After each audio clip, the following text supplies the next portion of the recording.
നമസ്കാരം. Raf talk ഫുട്ബോളിലേക്ക് അവർക്കും സ്വന്തം. യെസ്, PSG ഉവേഫ ചാമ്പ്യൻസ് ലീഗിൻ്റെ ഫൈനലിൽ ആഴ്സണലിനെ അവർ പരാജയപ്പെടുത്തിയിരിക്കുന്നു. ഇരുപാദ മത്സരങ്ങളിലും പരാജയപ്പെടുത്തിയിരിക്കുന്നു. പാർക്ക് ഡെസ് പ്രിൻസസിൽ നടന്ന രണ്ടാം പാദ മത്സരത്തിൽ ആഴ്സണൽ മികച്ച ശ്രമങ്ങൾ നടത്തി.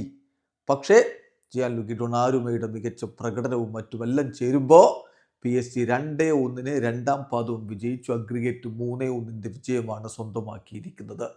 ഫാബിയൻ റൂയിസും അഷ്റഫ് ഹക്കീമിയുമാണ് PSG ഗോളുകൾ കണ്ടെത്തിയത്. ആഴ്സണലിൻ്റെ ഗോൾ സാക്കയുടെ വകയായിരുന്നു. PSG വേണ്ടി വിറ്റീഞ്ഞ പെനാൽറ്റി അവസരം ലഭിച്ചെങ്കിലും അദ്ദേഹത്തിന് ഗോളാക്കി മാറ്റാൻ കഴിഞ്ഞില്ല.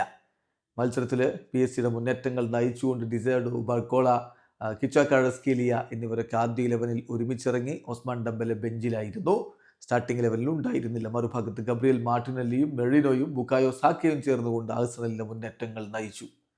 കളിയുടെ 27ാമത്തെ മിനിറ്റിൽ മികച്ച ഒരു ഗോളിലൂടെ ഫാബിയൻ റൂയിസ് PSG മുന്നിലെത്തിച്ചു. അദ്ദേഹത്തിൻ്റെ ഉവേഫ ചാമ്പ്യൻസ് ലീഗിലെ ആദ്യ ഗോളാണിത് എന്ന കാര്യം ഓർക്കുക.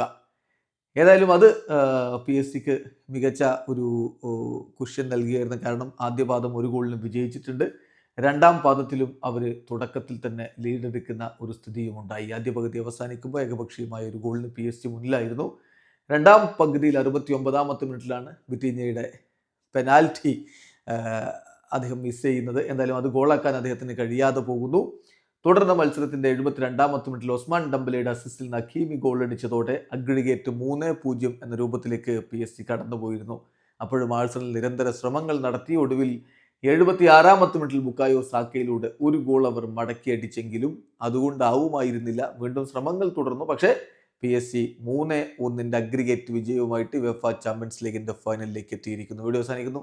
ഫുട്ബോൾ ലോകത്തെ കൂടുതൽ വിശേഷങ്ങളുമായി റാഫ് ടോക്സ് എത്താം.